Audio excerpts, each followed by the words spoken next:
Hello, everybody, and thank you for tuning in to the Liberty Report. With me today is Daniel McAdams, our co-host. Daniel, good to see you. How are you this morning, Dr. Paul? Doing very well, thank you. Ready, raring to go. That's right. So, today I want to spend some time on the sanctions on Iran that are going into effect this evening, and how there's a big fight going on with us and the Europeans. Who are the sanctions on anyway? But before we do this, I want to mention a couple items that caught my attention that we might make a comment on. The first is this ugly anniversary of today. 73 years ago, we dropped a big bomb. At that time, it was the biggest ever, but we even have bigger bombs now, and there's too many of them, of course.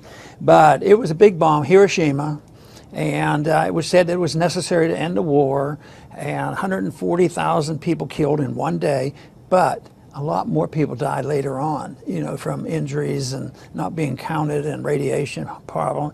So that was a real disaster because it turns out it probably was totally unnecessary. I think Eisenhower even said later that he was not in favor of that. Yeah. But the war essentially was over, and it was this obsession with unconditional surrender. Rub their nose in it. It was over. They weren't capable of fighting a war, but we insisted on doing this, and one of the arguments was over whether or not they can retain an emperor, and symbolically we permitted them to do that anyway. Yeah. So all of this, and that was 1945.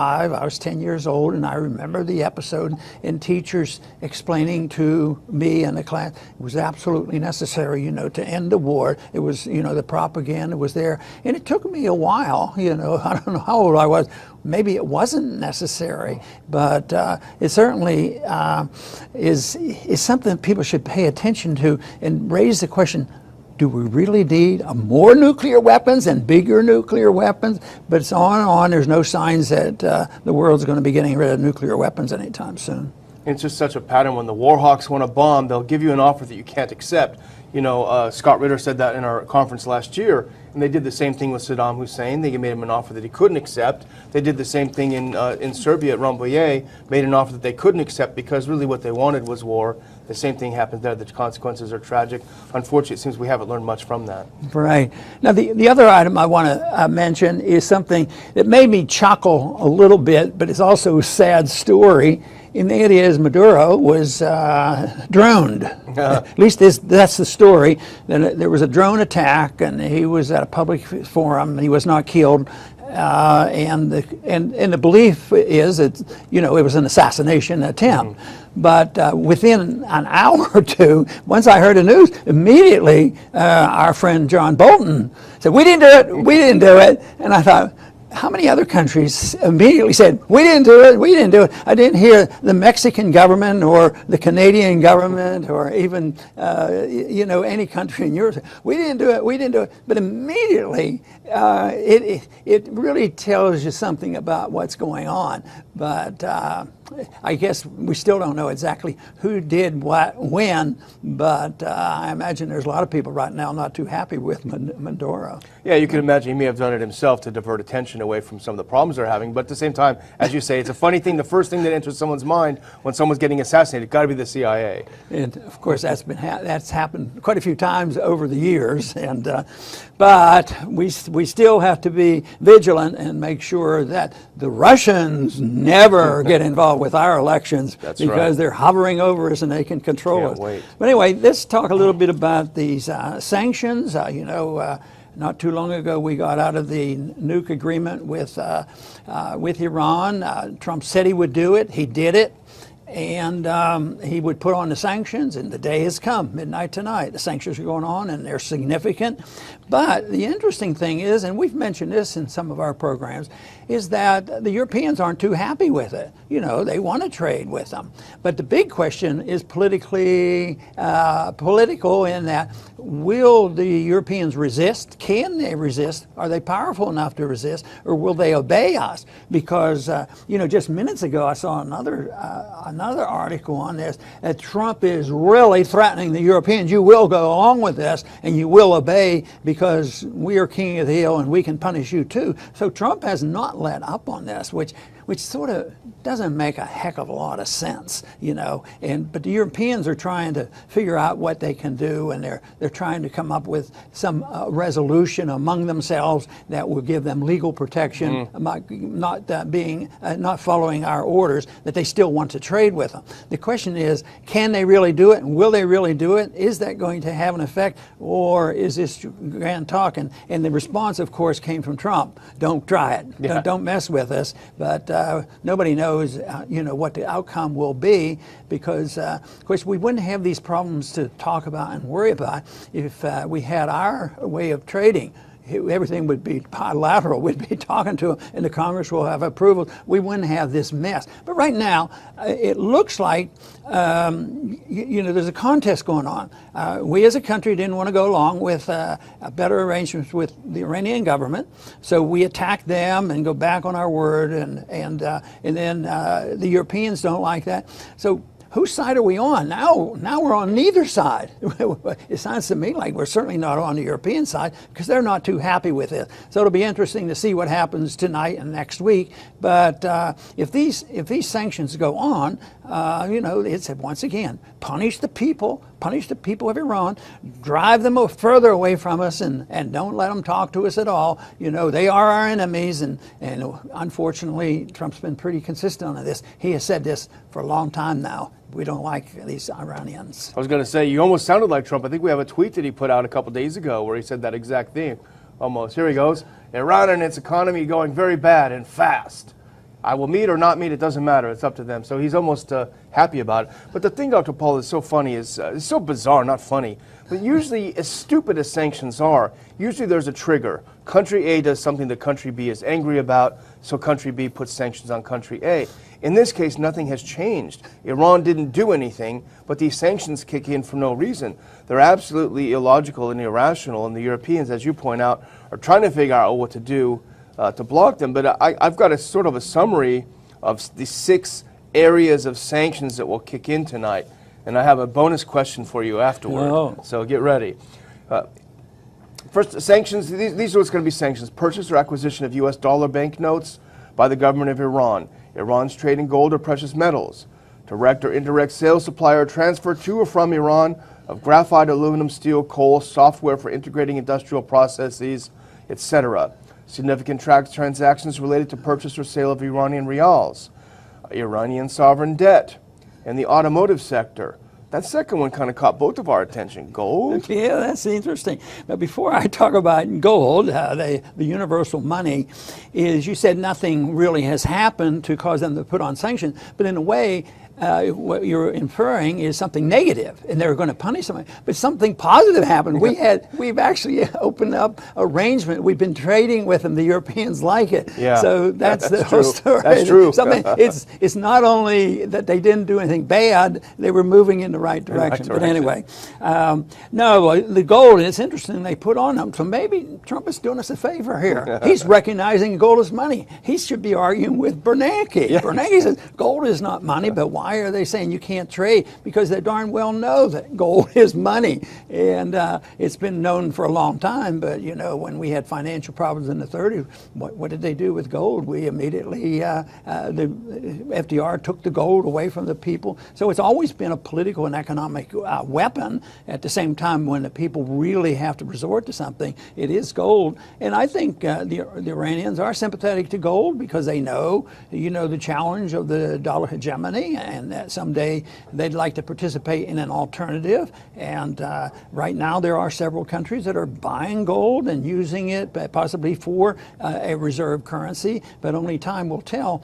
But if anything, I would say that is a meager type of positive for gold being important because not many people are using it in industry. It is used in industry and jewelry and other things, but it's not recognized as, or they don't want you to recognize it as money. But what he's talking about, trading in gold, paying bills in gold, and I think there's been some of those transactions already with gold. The Iranians, I think, bought a bunch of gold in the last few days, anticipating this. The one other thing that struck me is it shows how the European Union is so. It's not independent. It doesn't have any. It doesn't have any ability to have an independent foreign policy. To see them flailing around talking about this blocking maneuver to try to help European countries, try to encourage them not to pull out of the deal. If I was the head of a large European firm and I was doing business in Iran, there's no way I would trust Brussels to bail me out if my billion-dollar investment in Iran is going to be threatened by Trump in the United States. Yeah, and that means you're making the argument for why the sanctions are going to go through and Trump's going to win the battle, and he's more aggressive.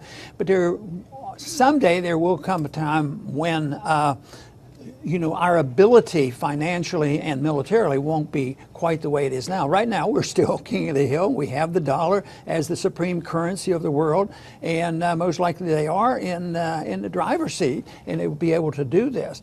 But someday, something will come along to disrupt that whole thing, and they will use alternative currencies. What happens if the world sees some shaking up which approaches something like what's going on in Venezuela?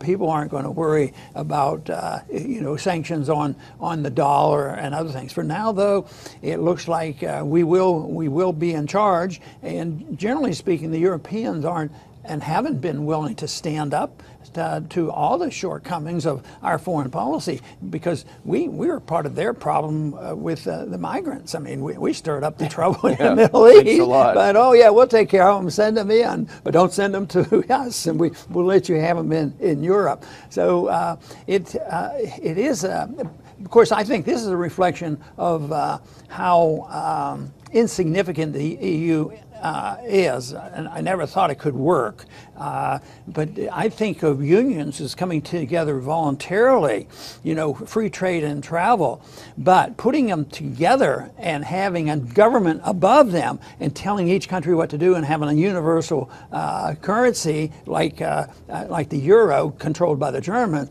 it's just going to lead to trouble. And then you have countries that don't do so well, and Italy and Spain and some other countries, run up their debt too much. And I think it's a very weak organization. And I think that, I sort of wish there would be a more competition, and that maybe they would stick to their guns and trade and weaken this whole thing about sanctions, that we have this authority to threaten everybody and they have to obey our use of or even our threat of sanctions. So, but I imagine that I think you're closer to what might happen, that this will be a little bit more insignificant than some of the Europeans would like. Well, the interesting thing you point out is how this policy is hurting our European allies. It's definitely hurting them financially, hurting them in terms of business.